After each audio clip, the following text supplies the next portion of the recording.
Kaya masama ang tao eh. Masama tayo kung di natin naintindihan the very existence of our being.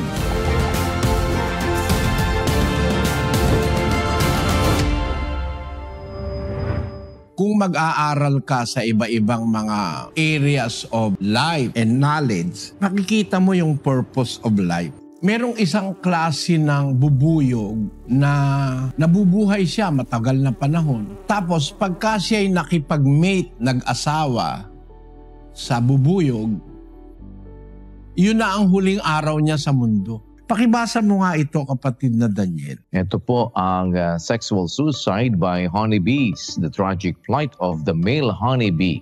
The male honeybee, called a drone, exists for one reason only: to mate with the queen. He is entirely expendable once he provides this service to the colony. The drone takes his mission seriously, however, and will give his life for the cause. Honeybee sex occurs in mid-air when the queen flies out in search of mates. Drones compete for the chance to mate with their queen, swarming around her as she flies. Eventually, a brave drone will make his move. As he grasps the queen, the drone everts his penis using a contraction of his abdominal muscles and the hemostatic pressure, and inserts it tightly into the queen's reproductive tract. He immediately ejaculates with such explosive force that the tip of his penis ruptures and is left behind inside the queen. The drone falls to the ground, where he dies soon after. Kung pag-aaralan mo, ang purpose ng life ng isang honeybee na ang tawag ay drone, isang bee na lalaki, pagka nag-mate na siya to impregnate the queen, mahulog na siya sa lupa. Patay na siya. So ang purpose ng drone is just to impregnate the queen. That is the end and that is the purpose of his life. Ngayon, yung honeybee, kaya yan dumadami ng napakarami. Kasi pagka yung queen ay naasawa nung drone, magpuproduce yun ng napakaraming itlog. Magkakaroon ng maraming bee. Yung bee, habang sila ay pinapakain nila yung reyna, nangungulekta sila ng mga nectar sa mga bulaklak, sa mga halaman, dadali nila dun sa beehive para laging may kinakain yung queen. So yung purpose nung drone, nagawa niya. Pero may purpose naman yung existence nung queen.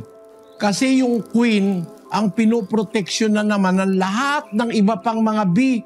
Kung yun ay libo-libo o kaya daan-libo yun, ang pinoproteksyonan yung queen. Kaya nang-aatake yan pagka gagalawin mo yung pugad nila eh. Ang pinoproteksyonan ng worker bee yung queen na nagpuproduce ng iba pang mga bee. At talagang pinagsasawa nila yun sa honey. Eh sumusobra na nga. Yung pala, para naman pala sa tao yun. Eh tama yung nasa Biblia, 4:13. Anak ko, kumain ka ng pulot sapagkat mabuti at ng pulot-pukyutan na matamis sa iyong lasa. Sabi ng Diyos, kumain ka ng pulot, mabuti yan. Eh talagang totoo yan, sinabi ng Diyos na yan eh. Mabuti talaga ang pulot. Ang pulot is a complete food. Meron siyang lahat ng minerals, lahat ng mga mahahalagang bitamina nasa pulot. Para rin yung gatas, para sa bata. Yung pagkain ng batang bagong panganak, gatas lang eh. Pero lumalaki, nagkakaipin, nagkakabuhok, no? Pleto kasi ang gatas. Kaya nung ang Panginoon Diyos, pangakuan niya ang mga Israelita ng isang bagong lugar para sila tumira. Sabi niya, ang pangako niya, isang lugar na nandun ang kumpletong nourishment ng bayan ng Diyos. May gatas na, may pulot pa. Gatas para sa bata, pulot sa matanda. Kasi masama po yung pulot sa bata, lalo na bagong panganak. Pagka ang isang batang bagong panganak o wala pang isang taon, pinakain mo ng pulot, may possibility mamatay yun. Sabi ng Biblia, gatas at pulot, pang matanda at pambata. Ang bata ang gatas, pulot sa matanda. Kumpleto yun. Pag hindi ka na makanguya ng karne, makapangus ng tubo, hindi ka na nga makanguya ng cornic at mani, matanda ka, para meron kang nourishment, kumain kang pulot. Kumpleto yun eh. Ang bata namang hindi makakanguya ng karne, hindi makakakuya ng cornic, hindi makakapangus ng tubo, meron naman siyang gatas, kumpleto rin. Talaga ang Biblia tama, ano? Kahit saan mo daanin, kahit sa siyensya, tama eh. Ngayon, ang sabi sa Biblia ay kumain ka ng pulot. Mabuti ang pulot. Kaya lang, huwag mo naman sosobrahan. Bawal naman ng Diyos. Basahin natin ang 25:16. Nakasumpong ka ba ng pulot? Kumain ka ng sapat sa iyo, baka ka masuya at iyong isuka. Isusuka mo yan kasi sobre. Tataas ang glycemic level mo, maaring magsuka ka. Kasi pulot yan eh, compact yan sa energy at saka sa sugar eh. Talagang tama ang nasa Biblia, mabuti ang pulot. Yung palang drone, yung lalaking bee, ang purpose pala ng buhay niya, buntisin yung reyna. Ang purpose naman ng reyna, mag-produce ng maraming bee. Dadami ngayon ng honey, no? Pag marami honey, kailangan pala ng tao. So, yung bee, yung whole entire life ng mga bee, ang end beneficiary tao. Ngayon, ang tao naman na kumain ng honey, kumain ng mais, kasi yung purpose ng mais, yung buhay ng mais, hanggang sa makain ka ng tao. Yung purpose ng baboy, isang taong pinalaki, nung katayin, kakainin ng tao. Ang end beneficiary sa mundo, tao. Eh ano naman ang purpose ng life ng tao? Para naman maglingkod sa Diyos. That is the meaning and the purpose of life. 12:13 ng Ecclesiastes. Ito ang wakas ng bagay, lahat ay narinig.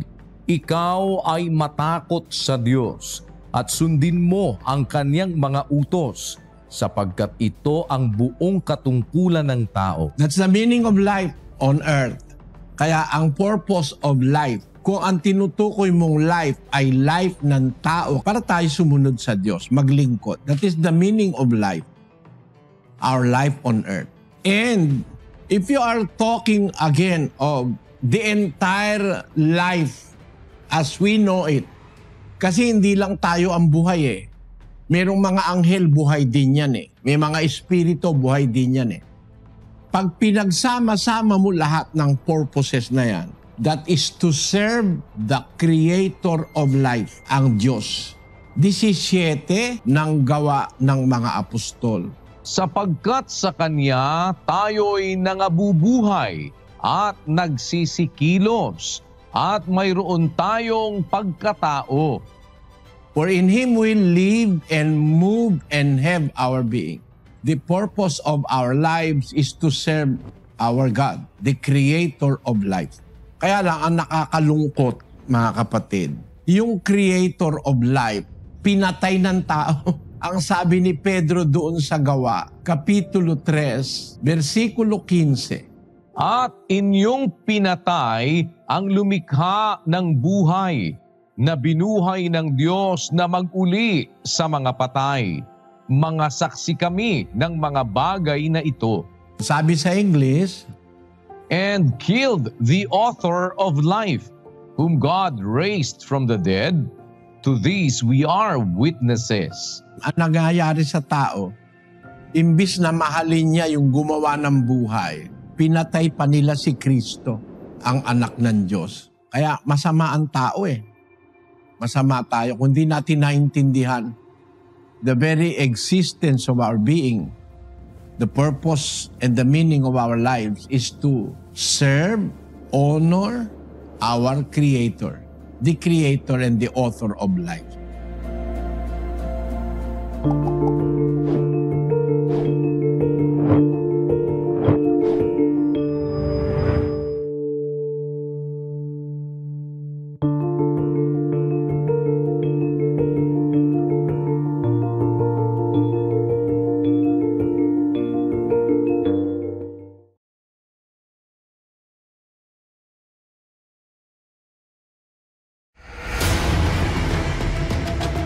pwede mo naman yung pinagpapahinga, galagala sila.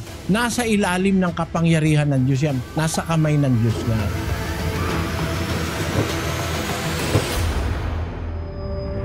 Basahin natin ang 12 Gs ng Job. Nasa kamay niya ang kaluluwa ng bawat bagay na may buhay at ang hininga ng lahat ng mga tao. Nasa kamay ng Diyos ang kaluluwa ng bawat bagay na may buhay. Paano maliligaw yun? Hawak ng Diyos yun. Pagka namatay ka, yung mga kaluluwa na yan ng mga tao ay merong kinalalagyan yan. Hindi pwedeng bumalik yan. Hindi pwedeng gumalagala yan. Basahin natin ang Job 7:9, kapatid na Daniel. Kung paanong ang ulap ay napapawi at nawawala, gayon siyang bumababa sa libingan ay hindi na aahon pa. Siya'y hindi na babalik pa sa kaniyang bahay, ni malalaman pa man niya ang kaniyang dako. Yung bumababa ang wika sa libingan, hindi na babalik pa sa kanyang bahay, ni malalaman pa man ang kanyang dako. Ang tao pag namatay na, hindi na makakabalik sa bahay. Kaya yung kaluluwa raw bumabalik sa bahay, hindi totoo yun, kapatid. Yung laman, nakalibing. Yung kaluluwa hawak ng Diyos. Paano babalik yun? Hindi naman papabalikin ng Diyos yun. At pag ang tao ay matuwid, yung kanyang kaluluwa ay nandoon sa may altar, sa ilalim ng altar sa langit. Basahin natin yung Apokalipsis 6:9. At nang buksan niya ang ikalimang tatak ay nakita ko sa ilalim ng dambana ang mga kaluluwa ng mga pinatay dahil sa salita ng Diyos at dahil sa patutuong sumakanila. Yung kaluluwa ng mga taong mga naging dapat sa Diyos, nandun sa ilalim ng dambana, sa altar ng Diyos sa langit, andun sila. Pinagpapahinga sila ng Diyos. Tuloy natin, kapatid na Daniel. At sila'y sumigaw ng tinig na malakas na nagsasabi, hanggang kailan, O Panginoong banal at totoo, hindi mo hahatulan at ipaghihiganti ang aming dugo sa mga nananahan sa ibabaw ng lupa. At binigyan ang bawat isa sa kanila ng isang maputing balabal at sa kanila'y sinabi na mangagpahinga pa ng kaunting panahon hanggang sa maganap ang bilang ng kanilang mga kapwa alipin at ng kanilang mga kapatid na mga papatay namang gaya nila. Pinagpapahinga ng Diyos sila eh. Kaya yung mga kaluluwa na hindi pwedeng galagala dahil pinagpapahinga ng Diyos, pwede mo naman yung pinagpapahinga, galagala sila. Nasa ilalim ng kapangyarihan ng Diyos yan. Nasa kamay ng Diyos yan. Kaya hindi totoo yun. Walang posibilidad na ang kaluluwa gumagala. Pero ba't nakikita mo mayroong sinasaniban? Hindi kaluluwa sumasanib doon. Espiritu ang sumasanib doon. Dalawang klase ang espiritu. Espiritu ng demonyo at espiritu na galing sa Diyos. Ngayon, yung kay Maria Magdalena, may 7 demonyong lumabas sa kanya eh. Kaya kung minsan may makikita ka dyan, mga tao na babae, kung magsalita parang lalaki ang boses, kung ano-ano pinagsasabi, yung mga espiritista, sinasaniban ng espiritu ng demonyo yun. Basahin natin 8:2 ng Lucas. At ang ilang babae na pinagaling sa masasamang espiritu at sa mga sakit, si Maria na tinatawag na Magdalena, na sa kanya'y 7 demonyo ang nagsilabas. Kay Maria Magdalena, 7 demonyo lumabas eh. 7 masasamang espiritu. Kasi yung masamang espiritu pwedeng sumanib sa tao. Katunayan ng isang nakikita sa mga sinasaniban ng masamang espiritu. Basahin natin yung Marcos 5:1. At nagsidating sila sa kabilang ibayo ng dagat sa lupain ng mga Gadareno at paglunsad niya sa daong. Pagdakay sinalubong siya na galing sa mga libingan ng isang lalaki na may isang karumal-dumal na espiritu na tumatahan sa mga libingan at sino may hindi siya magapos kahit ng tanikala. Sapagkat madalas na siya'y ginapos ng mga damal at mga tanikala at pinagpatid-patid niya ang mga tanikala at pinagbabali-bali ang mga damal at walang taong may lakas na makasupil sa kanya. Yung palang sinasapian ng masamang espiritu, ang lakas no? Hindi mo yung mga bakal na panalit, pinagpuputol-putol niya yung mga tanikala. Ano nangyari? At palaging sa gabi't araw ay nagsisisigaw sa mga libingan at sa mga kabundukan at sinusugatan ang sarili ng mga bato.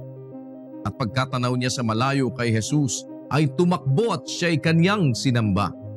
At nagsisisigaw ng malakas na tinig na kanyang sinabi, "Anong pakialam ko sa iyo? Jesus, ikaw na anak ng Diyos na kataas-taasan. Kita'y pinamamanhikan alang-alang sa Diyos na huwag mo akong pahirapan." Sapagkat sinabi niya sa kanya, "Lumabas ka sa taong ito, ikaw na karumal-dumal na espiritu." Espiritong karumal-dumal. Sumasapi sa tao yan, kapatid. Hindi kaluluwan sumasapi. Espiritong karumal-dumal.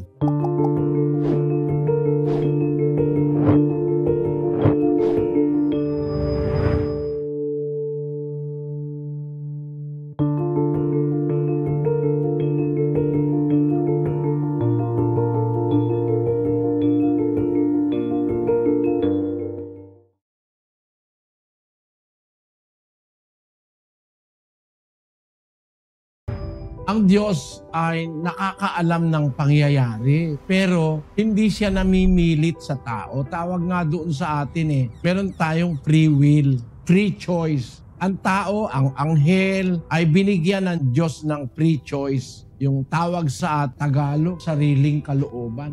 Meron kang kalayaang mamili.